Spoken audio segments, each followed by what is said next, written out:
against the wall, and you can really feed off your emotions. 3 in a row. It's a take, baby. Nice job. Hi, everybody. Welcome to the Kansas Speedway. It's time for Cup Series practice at a very chilly Kansas Speedway. Marty Snyder, Jeff Burton, and Dale Earnhardt Jr. joining you for the first Cup practice of the weekend here from Kansas. Guys, check out the playoff leaderboard. Eric Almirola, the big win at Talladega, locks himself in, and 4 teams who all feel like they have to win the race this weekend if they're going to advance. Yeah, I'm really surprised you see Brad Keselowski and Ryan Blaney down there. I mean, you just wouldn't have thought that those guys would be in this position. But these playoffs have been kind of crazy. It's not been a normal playoffs, and it's been, if you don't run well and get stage points and stage wins and finish well in the race, you find yourself in trouble. Yeah, those guys in the back that have to win or feel like they have to win, they sort of embrace that coming to this racetrack, and they feel like that they don't have anything to worry about. They don't have to take care of points, worry about what they're doing with their car. They just got one mission. That kind of makes that job pretty simple for those guys. All right, we talk about the unpredictability of these playoffs. What about this Kansas racetrack? This is a racetrack where you can run from the bottom to the top during the race, but today it's going to be about qualifying, as we mentioned, on a very cold day. Yeah, I think most of the drivers will work just on qualifying day, only an hour practice. And I'm really interested to see how this track is in the race time on Sunday, because everybody that tested here talked about how the grip level had fallen off from the spring race here by a lot. Yep. And already at the test, the groove opened up. People were running against the wall on the white line. And if you can do that in the test, I can only imagine what's going to happen in the race. So I think that favors some people. One of the guys I think it favors is Kyle Larson. And Kyle Larson talked about this being one of his favorite racetracks. He loves this racetrack. He said he thought he had the best car here in the spring. So a guy that in a must-win situation, this wide racetrack may be perfect for him. Yeah, I also think that some of these guys may try different lines in qualifying even today. We've seen guys run through the middle of turn 1 and 2, the middle of 3 and 4. Kevin Harvick actually runs through the middle of 3 and 4 in qualifying laps. So, but won't be surprised to see some guys trying that higher line to find extra speed even in qualifying. As cold as it is, though, that certainly brings a grip into the racetrack and the surface of the racetrack, so that bottom line is still going to be dominant. And the speeds are going to be through the roof in this practice session. We watched Kyle Larson a moment ago going through tech, guys. Been an interesting week for that race team. They lost 10 points in the middle of the week after a fine. They did not go through the repair procedure properly at Talladega under the damaged vehicle policy, so they lost 10 points. They have appealed that. That was denied. Now they've gone to the final part of the appeal process, so it's been an interesting week for the 42 team, no doubt about it. Yeah, to say the least. And you just don't want to be giving up points, and they're already in a hole, and 10 points is a lot of points. That makes it even that much more difficult to make this a point race. You have to have, essentially, that is a must-win if they lose those 10. All right, and Dave Burns in the garage area joining us today. And Dave, I know we talked about it, but it's been a strange week for the 42 team. Marty, first of all, you've got to be able to identify the 42 car, so you'll notice it's purple this week in the McDonald's Trick, Treat, and Win paint scheme. So that's job number one. Secondly, you need to define who is in charge of the car. And so the crew chief is in charge of his people. David Bryant in the gray back there, he is the car chief in charge of the car right now. He's allowed to work on the car as they have appealed their penalty. If they lose the appeal and he in fact has to go home, then David Farrow up here on the front, the normal front end mechanic, he will get the job of car chief down here, and they'll just basically swap their guys around and continue the process. Jeff, Dale, you guys can tell me, I know interchangeable folks, deep benches, that's very important in NASCAR. What is it like though when you lose a key person who normally does the same job every weekend for you? Yeah, I think it makes you a little bit nervous. These teams really do rely on that depth. Crew chiefs, they are the leader of the team, but they really, kind of give a lot of responsibility to the engineers, the car chiefs. Those guys are really what's most important, trying to get the car through tech, changes made during practice, get the car ready to go out on the grid for qualifying. Crew chief's up in the hauler. He's doing all the work that needs to be done throughout the weekend, leading the whole program. So that'll be tough. They have to do this without him.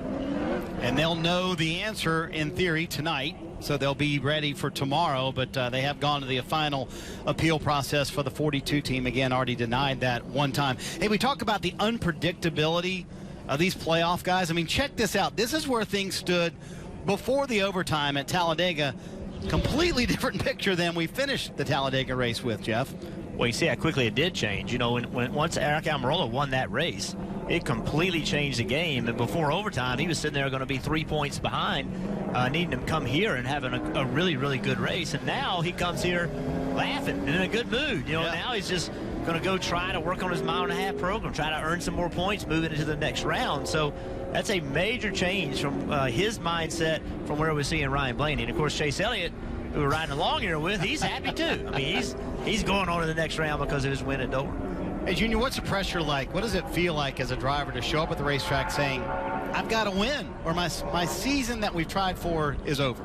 I would rather be in that situation than sitting right on the bubble wondering what I needed to do and how I needed to race to get myself into the next round. Sitting right on the bubble is a much more precarious situation than a guy that just has to win. When you have to win, it just takes some of the pressure away and some of those concerns away of having to protect yourself all weekend. You just go in and fire away, load up the gun and go.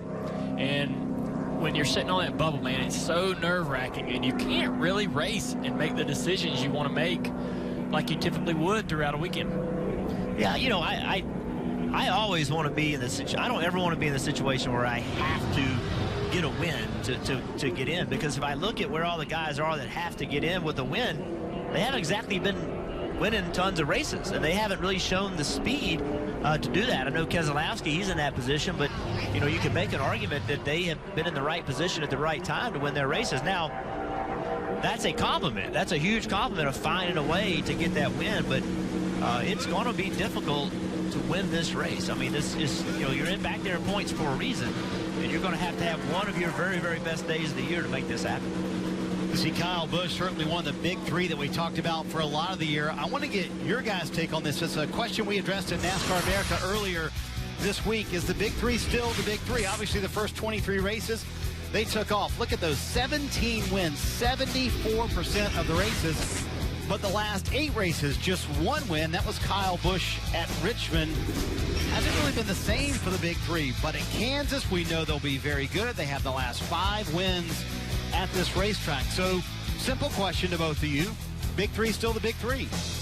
Well, we're at a mile and a half. And so I'd have to say that right now they are. You know, 13 of the last 14 mile and a half, one of those 3 drivers has won. But, you know, what we did see in this round, which I think moving forward into next round, imagine if you get Chase Elliott and Eric Almirola win in the next round. Which one of these guys won't go? If you get 2 different winners, one of them's not going. And you know, they're not guaranteed their pathway to Homestead, but the work they've done in the regular season, especially Kyle Busch and Kevin Harvick, those 2 are in great shape because of where they are in points. If they have really clean rounds, they'll be okay. But I don't think Martin Truex is exactly in that same spot, just based on the number of points he has. Yeah, I think that if they were winning races, this wouldn't be a good argument. But they aren't winning races. There's 2 things that I think that are creating that, and that's we've been to a lot of different racetracks, and these guys have probably dialed their cars back a little bit, trying not to bring unnecessary attention to themselves as they get closer and closer to Homestead. I mean, if they're going through tech and failing repeatedly, trying to be aggressive when it's not necessarily that much of an advantage to them to do so, that brings unnecessary attention to them going on into the final race of the season, which is the race where they need to be the most aggressive and need to have the most success of getting their car through tech. And I believe if you're someone who's bringing that unnecessary attention to yourself, you're making that harder to do when you get to Homestead. Tech was a little harder this morning. I think everybody had grinders out in the garage area when I walked through a little while ago. But going back to Martin Truex Jr., I was talking to Paul Wolf a moment ago as Truex heads out on the racetrack and down pit road, and he said, what makes me think that we're in a must-win situation is that's the guy we're chasing, Martin Truex Jr. at a mile and a half. If we had to gain 18 points on maybe another car in the playoffs, anyone but the 78, I would maybe feel better about our situation to point our way in. Yeah, I feel like the gauge of where the big three's at will be Martin Truex Jr. this weekend. He's the guy that has the most on the line and definitely needs a great performance. Just a few points above the cut line here. So you know that they've brought everything they could in performance with this race car this weekend. I want to jump ahead one to Clint Boyer in 7th because, you know, Clint Boyer and his team have run really well. We talked about Stewart-Haas racing all year long, but Kansas has been a really bad race for Clint Boyer. So if you're Keselowski and you're looking in front of you, who could we beat? Who could we knock out? I think you're really looking at Boyer more than Truex. I think you have to assume that Martin Truex Jr. is going to be his typical mile and a half. But Boyer has just not been good at this racetrack. And I think that's going to be the guy that has the most pressure on. He has one top 10 in the last 10 Kansas races. One top 10. So if you're not getting stage points, and Keselowski and those guys can, that's to me where the opening is. It's not with Martin Truex. And his hometown race, you have to wonder if there's distractions there. It's always a concern for that race team, but I'm sure he'll focus when it comes to the playoff race, no doubt about it. By the way, we promised speeds to be up there to see what Truex was going into turn 1, 2:04. A lot of speed today here at Kansas. It's crazy, isn't it? Truex fastest on the board so far, early in practice here from Kansas. Some episodes of NASCAR? It's a lot. It's a lot? How many have you been on of 1,000 episodes? I don't know. I was on the first. 912? I know that. I was on the very first. Nothing can go wrong today because Boyer's going to join us live. And Jimmy Johnson. Yeah. Anybody got a delay button on that show? Got a fire extinguisher over there on the pit box. It'll be a lot of fun. Boyer in his hometown. Always fun to hang out with Clint Boyer here in Kansas. The number 1,000 episode of NASCAR America coming up later today. You're a part of that show. Well, I think we're all on that show. I'm on there. Yeah. We're going to have fun. I'll be on pit box with the drivers. I'm looking forward to that. Fair warning to everybody in the infield. Kyle Petty and I roaming around. So that'll be a lot of fun, won't it? So Chase Elliott on the racetrack. The last race for Chase can breathe easy with the win. Knows he's moving on to the round of 8 for that 9 team. And an important race for those guys because it's a 1.5 mile track. That this team's still been trying to find speed throughout the first half of the year. Started to show that speed in the second half of the year, but we haven't really been to a lot of 1.5 miles. And certainly they're curious as to what kind of speed as a company they have here. That car bottomed out through 1 and 2. And they tested here, Junior, and talking to Alan Gustafson and Chase, they felt really good about the test here. They felt like they were competitive with the 18 and 78. See how much throttle he was able to use. Now he's going to turn left and go on this flat part of the racetrack, kind of shorten up that distance to the start-finish line. That was the fastest lap so far today. Yeah, this team doesn't have a top 5 at the 1.5 mile races this year, so still searching for that. So those good results. I'm sorry, I didn't mean to interrupt. He ran the bottom both ends of the racetrack. We seen other guys run the middle of 1 and 2, but he ran the bottom. But watch this car. We could hear it as we rode along. We could hear it hitting the racetrack. Look at the sparks coming out from behind it. Just trying to get that car as low as they can make it. So, Junior, to Jeff's point, he decided to run the bottom. Everybody else we've seen run the middle. So what's the best way around with everybody here in qualifying trim? I think it depends on how your car drives. If your car's not turning very well, that bottom of 1 and 2 can be hit or miss. And if you don't get through there the right way, you can lose the nose of the car and end up with a terrible corner exit, which hurts all the back straightaway. So if you want to go for the safe route, it's definitely going to be running the middle of turn 1 and 2. But as cold as it is, that may draw everybody to the bottom just because of the grip the track's going to have, and running that longer distance just will be slower no matter what. And NASCAR, for the record, did run the tire dragon through the middle of the racetrack. That's where they kind of laid down all that rubber. Well, you look at these two teammates, what a difference it was at the end of the Talladega race. Looked like Kurt Busch was going to win. Off of turn 4, starts to run out of fuel. And here's how it all played out in overtime. Eric Almirola with a big win. I loved how Eric said after the race, Jeff. He said, I got beside the 41, and I could hear his engine sputter. I knew I had it in the back. Yeah, it's a crazy ending. Obviously, Kurt Busch disappointed. He ran so well all day long, not being able to win the race. Ran out of gas in turn 3. Eric Almirola, he was there. Been knocking on the door all year. Really been close all year long, and finally got it done. And by the way, we saw him out on the racetrack. He just went a 28-29, which is 0.2 faster than his teammate Kurt Busch, which is in second. So another good start for Eric Almirola and his team. This team's starting to build speed every week. We're starting to see them run toward the front. Are they becoming a real threat to win this championship? The confidence and the momentum continues, Junior. I think he's becoming a threat to win at all the plate tracks we go to, because even before this past weekend at Talladega, I mean, he's had great runs at the plate tracks. Almost won at Daytona 500, won at Daytona several years ago. Always a guy that you're going to see up front at the drafting racetracks. And boy, did Stewart-Haas Racing perform so well at Talladega, Dave. They hope they perform well as a team again today. Marty, you see Kurt Busch coming in now, and you've been talking about the tests that took place back here in September. Kurt Busch was that driver for Stewart-Haas Racing. So as Harvick now takes to the track and Almirola has already been on there and put up the best time, Kurt's information was very valuable to the whole team. So just think about it. Last week, worked together in tandem as a foursome. This week, gleaning from Kurt Busch, testing here earlier and trying to be the best of all four of them on the top of the board if they can. And Jeff, you know how you use that information from teammates. Kurt was the one designated to come here as we're right on board with his teammate Kevin Harvick. You see Harvick ran through kind of a mash between the bottom and the middle. You know, he kind of didn't get to the line in 3 and 4. Turn 3 and 4 has some progressive banking. And if you run up off the bottom, you get the right rear up on that progressive banking. Allows you to carry a little more speed through there, and actually helps the car turn a little bit.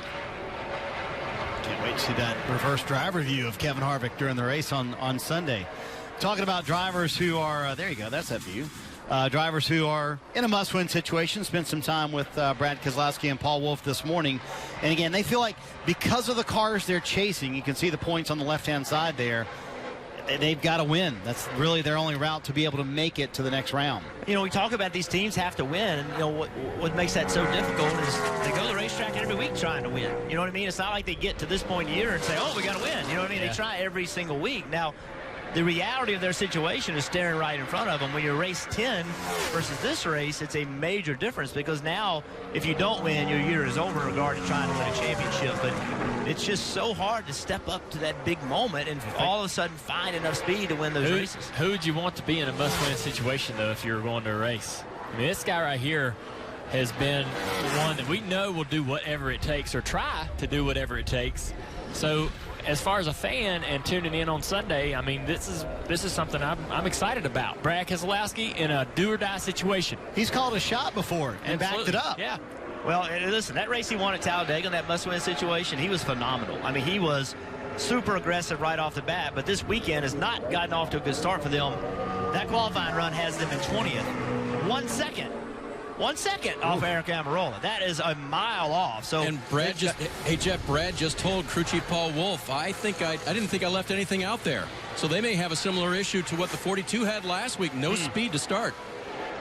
Yeah, I mean, to be off a second and say I don't think I left anything off, that's very unusual for a driver. Brad Keselowski's, you know, the things he's done to be able to make that statement and be that far off is pretty surprising. Junior, you put yourself in Brad's shoes. Are you down? That first run, like Jeff said, a second off. You're pulling the garage area. You go, man. Yeah, immediately when you look at the time, you'd be definitely very upset. But it's early in the weekend. This is qualifying. Even if qualifying doesn't go as well as you like, you hope that you would switch into race trim the next day, which is a completely different setup, and be fine. So they'll get to work and see what they do. We talked about Brad calling his shot. Here it is, 2014. And, you know, calling your shot at some racetracks, but then calling your shot at Talladega and backing up, that's kind of a different thing, isn't it? But he did it. Yeah, he was willing to do whatever it took. He blocked. He did everything. He was super aggressive. He just went into there saying, you know what, we're going to win a wreck. And it came out with a win. It was really impressive and fun to watch. I'll tell you something else this team has going for them in that must-win situation is crew chief, Paul Wolfe. He does not mind getting on an island all by himself for strategy. He is real comfortable in those positions that most crew chiefs don't like being in. So if they don't have the speed they need, or even if they do have the speed that they need to win, this guy, this Paul Wolfe, man, he will make some strategy calls that end up working out. And he's not afraid to say to Brad, we got to win this weekend. And guys, we were promising what the weather was going to be like this weekend. Look at that, 58 degrees. Now that doesn't seem that bad, Jeff, but then you add the number on the bottom and it gets a little bit different outside. It doesn't feel like 58 degrees, let me tell you. Yeah, and I'm not sure that number's right either. I think it might be windier than that. I think that it might be windier, but the Hardy fans out here in Kansas for a little practice session on a Friday morning and watching Clint Boyer go around the racetrack, their hometown hero, his first run of the day on the track. So let's dive into that a little bit. We talked a little bit about it on NASCAR America this week. I think Boyer puts pressure on himself running in his hometown, and friends and family all want to pull with his time and all that. I don't know. I think at this point in his career, he's over all that. You know what I mean? He knows how to focus. I just think that he wants to be successful here. But the playoff pressure is way bigger than the pressure of racing in your home track. Sure. You know, Clint knows that this is not a done deal. He knows he has work to do on Sunday to get this thing done to move into the next round. I think that pressure is way bigger than any pressure that you would get from running your home track. Boyer on those first laps, 11th fastest. Meanwhile, the 88 on the track right now, Alex Bowman 19th fastest. Here's what they were talking about on the radio. 4 was first seam, 1 and 2. Kind of straddles the first seam, and 3 and 4. Like not on the bottom, but not above the seam. The seam ran right, right through the middle of the car. That's his spotter, Kevin Hamlin, talking about the line that Kevin Harvick was taking, Junior. So line-sensitive racetrack when you're in qualifying trim? Absolutely, yeah. And you want to know at a track like this where guys are going to move around and run different lines, you definitely want to know what, the competition is doing, particularly Kevin Harvick, Kyle Busch, Martin Truex Jr. in that lap puts Bowman up into second place. Yeah, so Bowman went up to second place on his last lap, and Truex right ahead of him. He went up to fourth place on his last lap. So both of those guys that have gone out for a second time went quicker. And actually, if I look at the board, everyone that has gone out a second time has run quicker. So that starts to make now you think about qualifying. Now a lot of times we go to racetracks and the second round is slower than the first round. Third round slower than the second round. Here we may see an increase in speed and as the qualifying rounds go on. Is that tires or is that track getting more rubber into it? That's the tire. It's a real durable tire and one that just continues to gain speed with each run up to a point. And that's why I think, too, Jeff, you'll see that back end of round 1 in qualifying get extremely busy with not only guys trying to get themselves back into the round, back into the top 24, but also guys trying to protect their position Really good in the 1 top and 2. 24. We saw Larson. He ran the very, very top coming to get the green. Ran the second line in 1 and 2, the second line in 3 and 4. Spotter gave the crew chief information. He thought 1 and 2 was really good. 10th fastest. That's not bad because there's 3 cars in front of him that have ran twice and have picked up for that. And I was surprised, Jeff, how much he was out of the throttle going into turn 3 on a qualifying lap. There was good off-throttle time there. That tells me, man, we're going to see an awesome race on Sunday. These guys, as the cars start to slow down, the pace starts to slow down. Even at this cold temperature, you're going to have guys moving around, out of the throttle, chasing the racetrack, chasing their cars around. It's going to be fun. You saw the playoff key there, Jeff, for Kyle Larson. Must win. That's pretty much simple for these guys this weekend. 36 below the cut line. Here's your 10 fastest cars so far in practice here from the Kansas Speedway. Eric Almirola. The momentum continues. He's fastest so far. And it's been a busy week for you, Junior. Obviously, Ryan McGee on the download this week. You've been out everywhere touting the book, and a phenomenal read for those who have not read it. I was just watching Jimmy Johnson running through 1 and 2. He had a little trouble off of turn 2. Had to abort the lap. Yeah, it's been a busy week. We had the book come out this Tuesday and went to New York and did a press tour with that. It was very successful. Fans seem to be enjoying reading the book, learning a lot about those last couple of years in my career. I think the most interesting part is how open you had to be to write the book. Well, yeah, I mean, you got to tell the story. You got to tell it right, and the only way to be able to help some people understand to get the help that they need to help themselves through a concussion situation is to give them all that information. Chase Elliott going to P1 on the board on his second time out on the racetrack as well to 28.20. Now that's fastest. But listen, the great thing about that book is your openness and your willingness to get out there and tell personal stories and everything you went through. For people that are struggling, they think they're by themselves. They think that, I'm the only one dealing with this. And a guy like you coming out talking about the things you had to deal with, that really helps people go get help and realize there's a process and that other people have gone through it as well. And I think that gives people hope. Yeah, I promise you, if you're dealing with a concussion or concussion symptoms from a recent concussion, even years ago, or no family member that is, pick up the book, Racing to the Finish, give you some great insight and give you some direction on how to get that help you need. I think what's cool is you said your doctors about twice a week will say, someone comes in and says, I heard about you from Dale Earnhardt Jr. Yeah, about 2 or 3 times a week, somebody will go in his office and they ask them all, how'd you hear about us? How'd you get here? And we're sending people to see Mickey Collins up in Pittsburgh at the University of Pittsburgh Medical Center every week. And this book's going to increase that by a lot, I hope. Check this out as you ride along. You talked about the throttle time. You heard how much throttle he was able to use in 3 and 4 coming to the start-finish line. Let's ride along and listen to see how much throttle Kevin can use.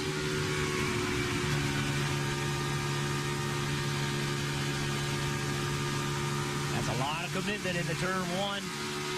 Lifted for just a second and went back to it. See what it is in 3. So he doesn't lift all the way off the gas. That's something that we would see in his telemetry back when we had a relationship with him at HMS and here at Motorsports, was that he would carry throttle all the way through the corner on his qualifying runs. P1 right to the top. We couldn't figure out like how to drive the car that way because it's so unique to Kevin Harvick, and he makes it work. Obviously, I don't think he does that in the race, the entirety of the race, but such a unique way of driving the cars. He lifts a little bit early, but never entirely comes out of the throttle, carries throttle all the way down until he starts to go back to full throttle. I love the concentration, but you can see him look down. Is he looking at RPMs? What's he looking at? At certain times, like right when he hits start-finish line, right when he's going into the corner, he's looking at, what is he looking for? Start his lap time. Yeah. I don't know. I mean, I was always looking out, looking where I'm going. There may be some information now on the dashes that would be helpful for Harvick. But let's take a look at the replay of the issues with Jimmy Johnson off of turn 2 I was talking about that I noticed earlier. Here, we'll see it. Oh, man, that's a big, big loose moment right there, and great save by Jimmy. When he corrected the car, it set down on the left front real hard. You see it slide that left front splitter, and the puck underneath that splitter hitting the ground. And that's a disappointing time to have that problem because everyone, with the exception of Jimmy Johnson, has gone faster their second time out. So Jimmy out there trying to make something happen and just had to quit the lap. Logano just went the second fastest. Keselowski, who we saw struggle so badly his first run out, he made a lot of gain, went to 16th fastest, but still about 4/10 off, Dave. His teammate, Chase Elliott, in the garage now. After that quick lap, he's been moved down to 3rd now after Logano displaced him there. He was told before that lap, and drivers know that when you get some information about the line, where it's moving, what other drivers are doing that are going fast, it can help you a lot. And he was told that some of the guys are taking it up a little bit more, getting into 1. So he responded after the lap, said, yep, I drove it harder in. A little bit tight, not plowing, just a little bit tight, but that driving it harder into the corner was what got the lap better there that time for Chase. Right now, Chase Elliott 3rd fastest on the charts. The timing chart changing quickly, guys. Kevin Harvick now the fastest here from the Kansas Speedway. About 18 minutes left in this practice session. Skier, we could use a twill jacket here at Kansas today. A little chilly. It says 58 degrees. We think it's more like 48, but that's with the wind. So I think it's 48 in here. Did y'all forget to turn the heat on the booth, or did you not pay the bill? Which one is it? I don't know. You two in short sleeves. I think it feels pretty good. Dale Jarrett just walked in the booth. He's got his winter jacket on. I'm I used got to being my down there with on. Dave, and we never have heat, so Rick's I'm in just shorts. used to being in short sleeves. So, by the way, Ryan Blaney now fastest here at Kansas, and I think you made an interesting point in the break. I mean, Ryan Blaney comes to this racetrack, Jeff, and he. Whoa! Look at this. Uh-oh. Wow. Man, and the interesting week for the 42 just gets more interesting, doesn't it? It's under power. Yeah. Where do you guys want him to bring it? Oh, I think he's hit the wall. Yeah, right to the, Yeah, he has. Man. Let's see what happened to Kyle Larson.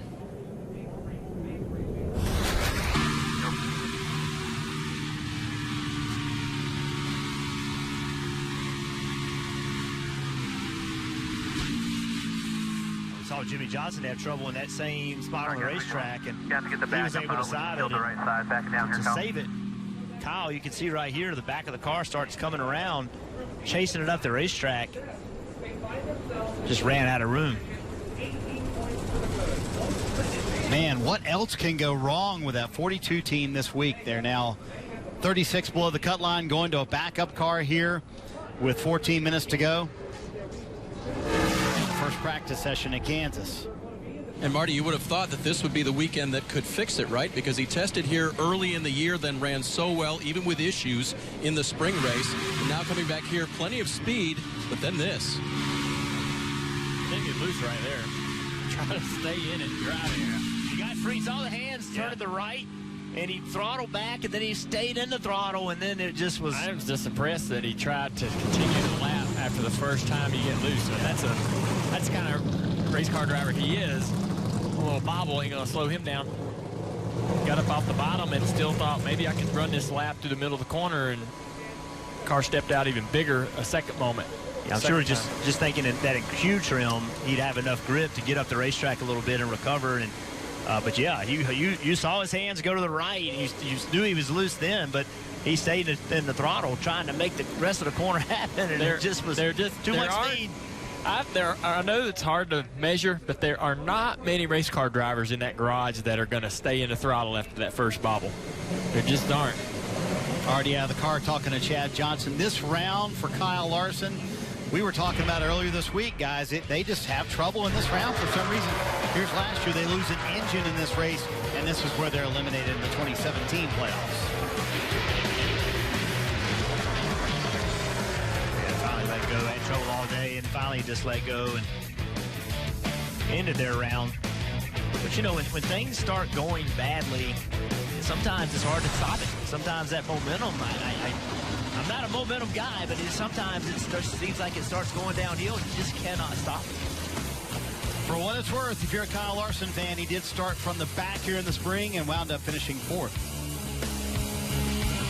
On NBC Sports, NASCAR racing from Kansas. Tomorrow, the Xfinity Series playoffs continue with the round of 8. Race number 1 for those guys in that round. Coverage begins 3 p.m. Eastern. And then Sunday, an elimination race on NBC for the Cup Series guys. We kick that off at 2:30 Eastern. And in that race, Kyle Larson will be starting in a backup car, guys. Crazy wreck here in this practice session for Kyle Larson. Here comes Jimmy Johnson back on the racetrack with some earlier issues as well. Yeah, he just got a little loose on his run before. He quit his lap. Yeah, no issues like our man Kyle Larson had, but he's got to try to take another stab at it here. He's got a 28.70 on his first run, and that's 25th right now. Everybody's starting to run again, and everybody's going faster, so dropping him down the lineup. See him run through the middle of 3 and 4. Whether he does that or not on his green flag lap, you want to do that coming to the green. That gets you up to speed faster, be able to run higher. Look at that thing bottoming out. So much. He ran in the middle of the racetrack. Yeah, I was wanting to say you run that high side 3 and 4 coming to the green, gives you a little more feet, some more feet and distance to get up to speed. And he's pretty high up the racetrack coming to get the checkered. That's committed. That's committed to that top. Run a little more throttle up there. 15th fastest. Here's what that bottoming out looks like, Junior. And it's under the center of the car. It's like trailing arm mounts and things of that nature. Most of the time you see maybe the track bar mount or something dragging on the right rear corner. That's up underneath the center of the car. Under where the driver's seat is. A lot of cars sitting on pit road waiting to go make their lap. So Jeff, I want to ask you, you're Kyle Larson now. How do you regroup? You're in a must-win situation. You've wrecked the primary car a couple minutes into this, or a couple minutes left in this practice session. How do you regroup? So, I mean, I think by riding along with him on that lap, he is coming to this weekend saying one thing we're going to do, we're going to win. We got to win. We got to qualify well. We got to win. And I just think you got to stick to that attitude. I think you go into this race, go into the next qualifying session, and just, hey, we got to win. It's either win or not, nothing. And I think that's what we saw right here. I think that normally Kyle Larson lifts right there. He gets so loose, he lifts. But coming to this weekend with kind of that attitude of where they are, I think that led to part of this accident, just because, you know, we saw Jimmy Johnson. He got that free and lifted, and Kyle's still trying to make the corner. I appreciate that. I appreciate that he knows the situation, and he's digging, trying to make something happen. Yeah, I don't think his attitude changes. Get the next car out. Keep digging. Got to back up in there, and you hope it's as good as his primary. 7 minutes left in this practice session. Ryan Blaney fastest. Kyle Busch has jumped up to second fastest, but for Kyle Larson, he'll be in a backup car starting from the back. I'm in trouble now. For 6 minutes, live television. Thank God we got an hour because we're going to Hey, friend! Why? worst interview. Ever? Ever. Don't screw it up. I love TV. It is so funny. Thank goodness. Good game, Carolyn. Yeah. You did it. Good game. Okay, no. That felt weird. Episode number 1,000 today for NASCAR America. Can't wait. We're all on the show. Those two guys as well, Jimmy Johnson, Clint Boyer, on with us. We're coming to you from the pit box where you'll be. Can you attach a heater to the pit box, Bert? I'm going to go get one. There's a store right across the street. I think Junior's going to, be willing to buy it. I'm just glad that the curtains are down, man. That's good. That'd be Keeping it good warm. That'd be good enough. Keep the wind out of there. Kyle Petty and I will be floating through the infield. Dave, I believe you've caught up with Kyle Larson.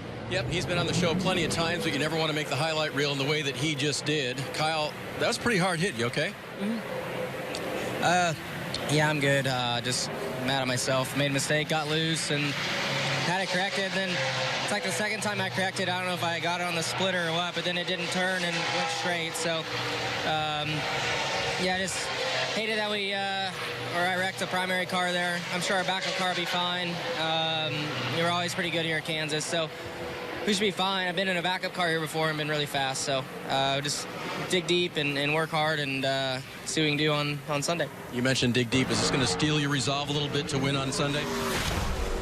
No, like I said, I think we'll still be fine. Our race cars are always good here when we come to Kansas, so I wish like I said, I wouldn't have wrecked because primary car is probably always better than the backup, but our backup should be plenty fine. We saw Jimmy Johnson get a little loose down there, too. What's the grip level like in 3 and 4 right now? There's a lot of grip. I just tried to run a little harder there the second run, to make up some time, and I got myself a little loose and thought I had it corrected, and then like I said, I just got it on the splitter, I think, and we went straight after I'd corrected it. So yeah, it's just really cold temperatures here and really fast speed, so you're just trying to get all you can. Glad you're okay. And he talked about how tough that hit was for Kyle Larson, guys. You guys noticed something when we were showing the replay, Jeff. Well, right along. Watch his head. Watch his head. See that impact. I mean, from, watching the outside of the car, it just looked like a little brush of the wall. But when you're riding along with him, Junior, these are the kind of wrecks that people just don't give enough credit for, how hard of a hit this is. And you can imagine what it feels like inside that car. Hose pops out, visor pops up. Yeah, I'd say that's probably about 20 G's. Wow, really? Yeah, that's about 15, 20 G's for sure. And that looked, like you said, like a fairly innocuous hit, like it just kind of brushed the wall. Yeah, some of the hardest hits I've ever taken in my career, I went back and watched them on TV, and they just didn't look that dramatic. When you hit like that, it hurts. That's the only way to say it. It just hurts. Minute 20, or actually a minute now left here in this this first practice session today. Ryan Blaney is fastest. Kyle Busch second fastest. Everybody, as we have mentioned in qualifying trim here, guys, and the speeds, kind of what we thought. 2:04 entering turn 1. That's pretty quick here in Kansas. Denny Hamlin obviously disappointed with the way their playoffs ended. Team you would think would be further along, but I think all of Joe Gibbs Racing could probably say that. Only have Kyle Busch left in the playoffs. Yeah, but I mean, before the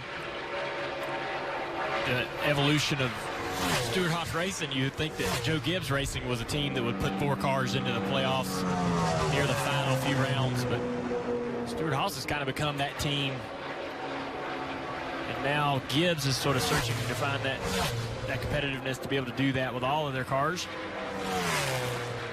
As we wrap up this practice session, it would be interesting that Stewart-Haas is in the position to have half of the round of 8 field.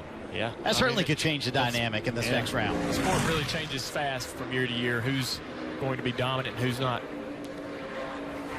Well, no doubt about it, Stewart-Haas Racing. They proved it last week at Talladega, how well they work together. And I know being in the garage area early today, a lot of teams talking about how they need to get better, certainly for the Daytona 500. There's the speeds as you see them in this first practice session at Kansas. Ryan Blaney fastest, Kyle Busch second, Kevin Harvick third, Joey Logano fourth, and Chase Elliott is there in fifth. So impressions from this first practice session here at Kansas on a very chilly day. Well, this racetrack's kind of aged, and These guys do like to run multiple grooves here. It's pretty surprised that we've seen as many guys run the middle and commit to the middle, knowing that we're going to qualify later this evening where the track will cool off even more and that bottom groove gets even faster.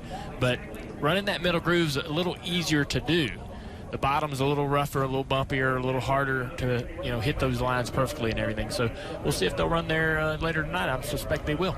And for me, a cutoff race and where people are going to have to step up, and Ryan Blaney and his team coming here, they feel like they're in a must-win situation, and I think they are too. Coming here and being fastest in practice, now they are the favorite to sit on the pole based on speeds in practice. And how do you get stage wins, and how do you put yourself in best position to win these races? This track position.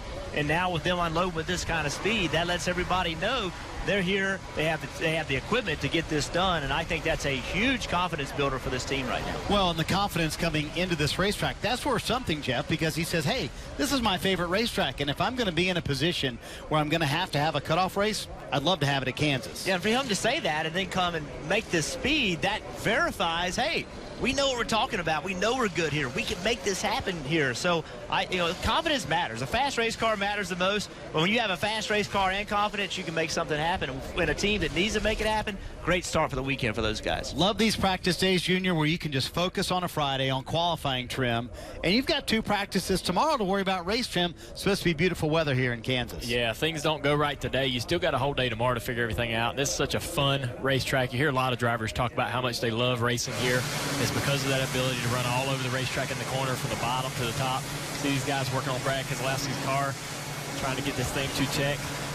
And that's a guy that's trying to look for a little more speed as we go through the day. But and then you got Kyle Larson, who is going to have to pull out a backup car. They have a lot of work to do to get themselves ready to qualify later this afternoon. And then they, but they can settle tonight and get ready for tomorrow. Think about what they need to do, get their car in race trim, calm down, regroup. They still have the same opportunity to do well this Sunday as they had when they got here. And I love his attitude where he just didn't seem worried at all about pulling out the backup car. All of these guys in a must-win scenario here at Kansas. Kyle Larson's going to do it from the back in a backup car. Coming up next, Xfinity Series practice.